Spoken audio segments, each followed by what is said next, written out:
crevaison, il vous faut 3 démontes de pneus, une chambre à air et une pompe. Dans un premier temps, il faut enlever la roue du vélo. La première étape, c'est d'ouvrir l'étrier de frein. Donc on doit sortir le câble de son logement pour ouvrir l'étrier. Ensuite, il faut ouvrir l'attache rapide. On la dévisse et on peut, comme ça, sortir la roue. Pour démonter le pneu, on commence par insérer le démonte-pneu en dessous de la tringle, côté opposé de la valve. On en met un deuxième et on peut ensuite sortir le pneu de la jante. Ensuite, avec les démonte-pneus, on peut continuer sur tout le tour de la roue.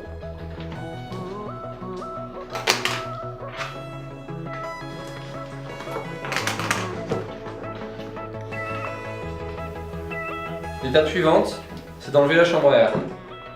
Il faut aller la chercher dans le pneu et on tire dessus. À la hauteur de la valve, il faut retirer le pneu pour sortir la valve. Avant de mettre la chambre à air neuve, il faut s'assurer qu'il n'y ait pas d'épines ou de cailloux à l'intérieur du pneu. Pour mettre la nouvelle chambre à air, il va falloir la gonfler un petit peu pour qu'elle prenne déjà la forme du pneu. On se sert de la pompe. Le but c'est juste de l'arrondir, pas besoin de mettre la pression.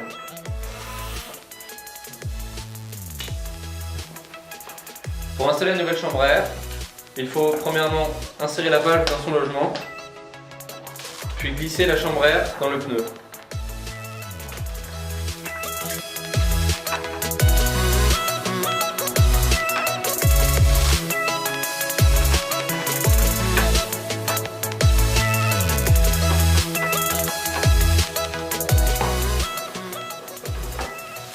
Il faut ensuite remettre le pneu. Pour ça, on pince le caoutchouc pour le faire passer dans la jante. Et comme ça, tout le tour du pneu. Cette étape peut être difficile, surtout une fois qu'on finit le tour du pneu, parce que le pneu est très tendu. Il faut faire attention, ne pas utiliser d'outils dans cette étape. Le but c'est de ne pas pincer la chambre à air pour ne pas l'exploser une fois qu'on regonfle. Ça devient dur là.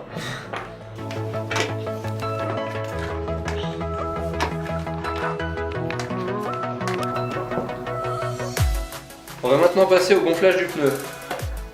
Pour cela, dans un premier temps, il faut gonfler très faiblement le pneu, 2 coups de pompe suffisent, et on va ensuite regarder si la chambre à air n'est pas pincée. Pour ça, on tord le pneu et on regarde, il ne faut pas voir la chambre à air.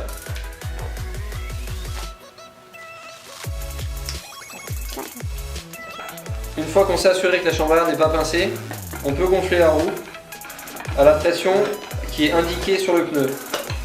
Pour une roue de VTT, ça sera entre 2 et 3 bars.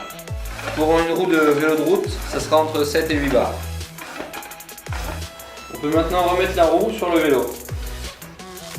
Pour cela, il faut remettre l'axe dans les ergots.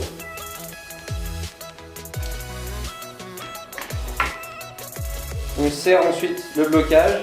La poignée du serrage rapide doit être sur la gauche du vélo, dans le sens de la marche. On le serre, ensuite pour qu'il soit bloqué, ni trop ni pas assez.